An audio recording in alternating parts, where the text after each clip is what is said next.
How Dawn Was Saved by L M Montgomery. Will Barry went whistling down the lane of the Locksley farm, took a short cut over a field of clover aftermath, and through a sloping orchard where the trees were laden with apples, and emerged into the farmhouse yard where Curtis Locksley was sitting on a pile of logs, idly whittling at a stick. "You look as if you had a corner in time, Kurt," said Will. "I call that luck, for I want you to go chestnutting up to Grier's Hill with me. I met old Tom Grier on the road yesterday, and he told me I might go any day. Nice old man, Tom Grier." "Good," said Curtis heartily as he sprang up. "If I haven't exactly a corner in time, I have a day off at least. Uncle doesn't need me today. Wait till I whistle for Don. May as well take him with us." Curtis whistled accordingly, but Don, his handsome Newfoundland dog, did not appear. After calling and whistling about the yard and barns for several minutes, Curtis turned away disappointedly. "He can't be anywhere around. It is very strange. Don never used to go away from home without me, but lately he has been missing several times, and twice last week he wasn't here in the morning and didn't turn up until midday. I'd keep him shut up until I broke him of the habit of playing truant, if I were you," said Will, as they turned into the lane. "Don hates to be shut up, howls all the time so mournfully that I can't stand it," responded Curtis. "Well," said Will hesitatingly, "maybe that would be better after all than letting him stray away with other dogs who may teach him bad habits. I saw Don myself one evening last week, ambling down the harbor road with that big brown dog of Sam Ventnor's. Ventnor's dog is beginning to have a bad reputation, you know. There have been several sheep worried lately, and—" "Don wouldn't touch a sheep," interrupted Curtis hotly. "I dare say not yet, but Ventnor's dog is under suspicion, and if Don runs with him, he'll learn the trick sure as preaching.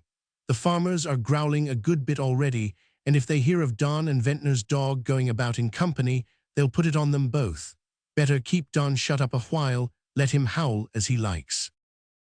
"I believe I will," said Curtis soberly. "I don't want Don to fall under suspicion of sheep worrying, though I'm sure he would never do it. Anyhow, I don't want him to run with Ventnor's dog. I'll chain him up in the barn when I go home. I couldn't stand it if anything happened to Don. After you, he's the only chum I've got, and he's a good one."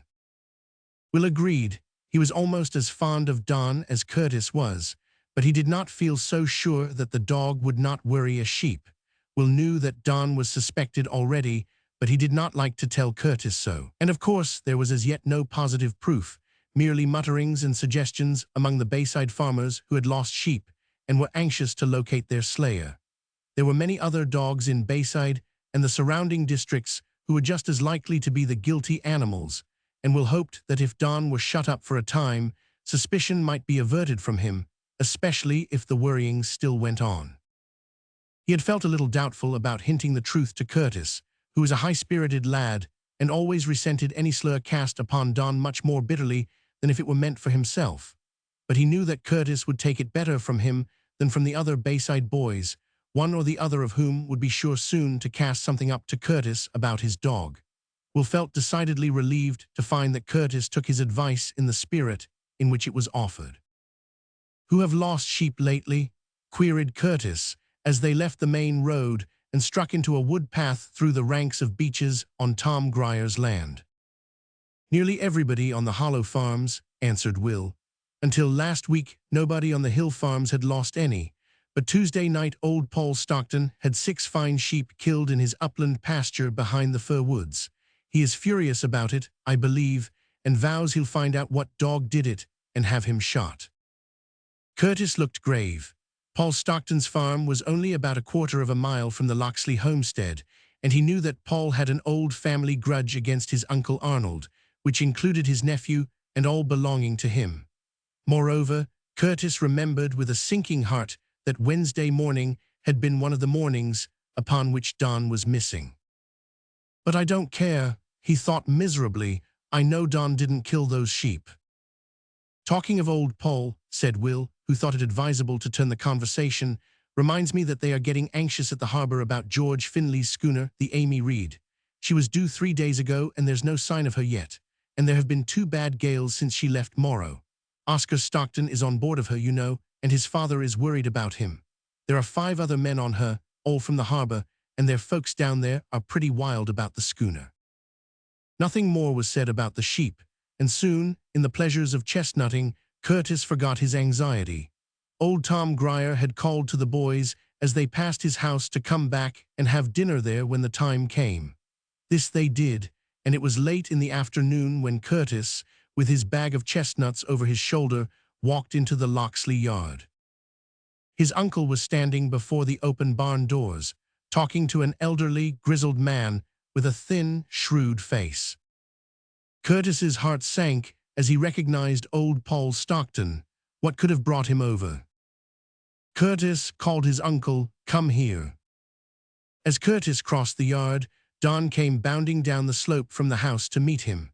He put his hand on the dog's big head, and the two of them walked slowly to the barn. Old Paul included them both in a vindictive scowl.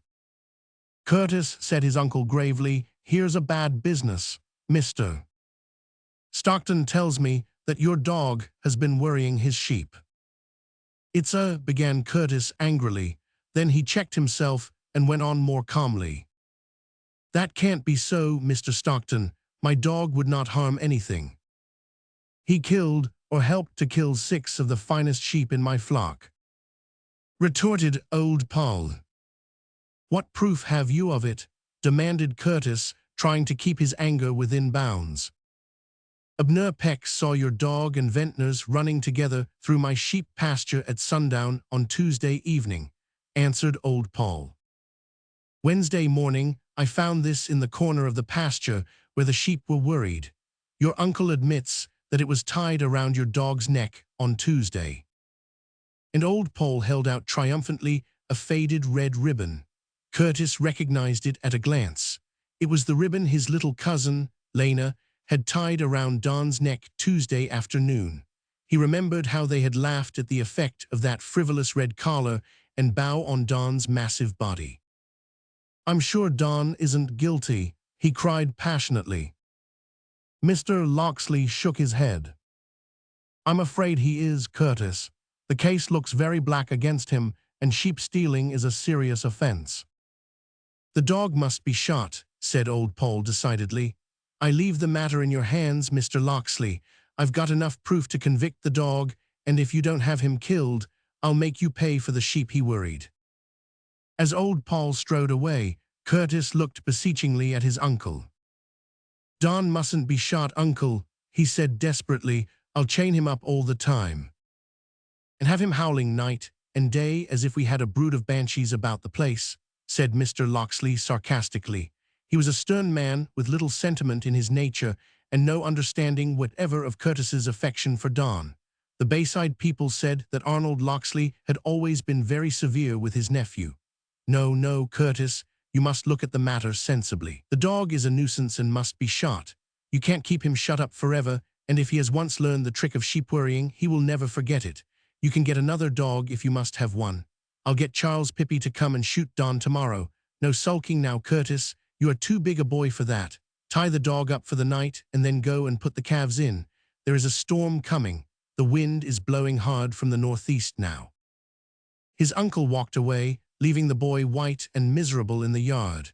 He looked at Don, who sat on his haunches, and returned his gaze frankly and open-heartedly. He did not look like a guilty dog. Could it be possible that he had really worried those sheep? "I'll never believe it of you, old fellow," Curtis said, as he led the dog into a corner of the carriage house and tied him up there. Then he flung himself down on a pile of sacks beside him and buried his face in Don's curly black fur. The boy felt sullen, rebellious, and wretched. He lay there until dark, thinking his own bitter thoughts and listening to the rapidly increasing gale. Finally, he got up and flung off after the calves, with Don's melancholy howls at finding himself deserted ringing in his ears. "He'll be quiet enough tomorrow night," thought Curtis wretchedly as he went upstairs to bed after housing the calves. For a long while he lay awake, but finally dropped into a heavy slumber which lasted until his aunt called him for milking. The wind was blowing more furiously than ever. Up over the fields came the roar and crash of the surges on the outside shore. The harbor to the east of Bayside was rough and stormy. They were just rising from breakfast when Will Barry burst into the kitchen. "The Amy Reed is ashore on Gleeson's Rocks," he shouted. "Struck there at daylight this morning. Come on, Kurt." Curtis sprang for his cap, his uncle following suit more deliberately. As the two boys ran through the yard, Curtis heard Don howling. "I'll take him with me," he muttered. "Wait a minute, Will." The harbor road was thronged with people hurrying to the outside shore, for the news of the Amy Reeder's disaster had spread rapidly. As the boys, with the rejoicing Don at their heels, pelted along, Sam Morrow overtook them in a cart and told them to jump in. Sam had already been down to the shore and had gone back to tell his father. As they jolted along, he screamed information at them over the shriek of the gale. "Bad business this. She's pounding on a reef about a quarter of a mile out. They're sure she's going to break up. Old tub, you know, leaky rotten. The sea's tremendous high and the surf's going dean over her. There can't be no boat launched for hours yet. They'll all be drowned.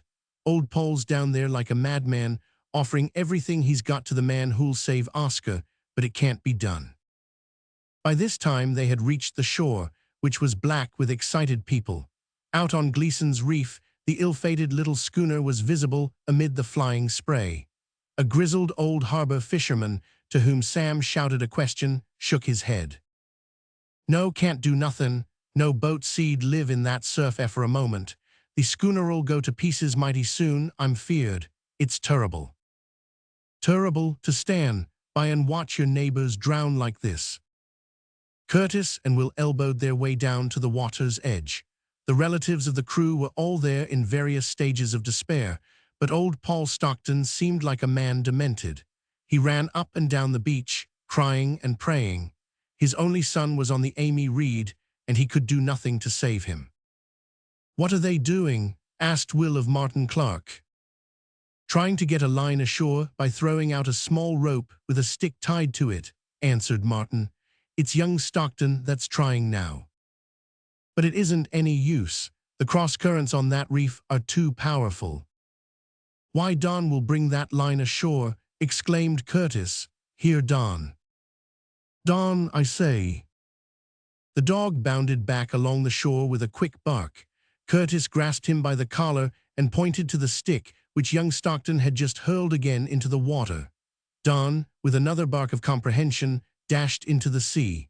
The onlookers, grasping the situation, gave a cheer and then relapsed into silence. Only the shriek of the gale and the crash of the waves could be heard as they watched the magnificent dog swimming out through the breakers, his big black head now rising on the crest of a wave and now disappearing in the hollow behind it. When Don finally reached the tossing stick, grasped it in his mouth, and turned shoreward, another great shout went up from the beach. A woman behind Curtis, whose husband was on the schooner, dropped on her knees on the pebbles, sobbing and thanking God. Curtis himself felt the stinging tears start to his eyes. When Don reached the shore, he dropped the stick at Curtis's feet and gave himself a tremendous shake. Curtis caught at the stick, while a dozen men and women threw themselves bodily on Don, hugging him and kissing his wet fur like distracted creatures. Old Paul Stockton was among them. Over his shoulder, Don's big black head looked up, his eyes asking as plainly as speech what all this fuss was about. Meanwhile, some of the men had already pulled a big hawser ashore and made it fast.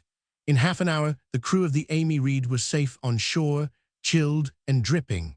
Before they were hurried away to warmth and shelter, old Paul Stockton caught Curtis's hand. The tears were running freely down his hard, old face. "Tell your uncle he is not to lay a finger on that dog," he said. "He never killed a sheep of mine, he couldn't, and if he did I don't care.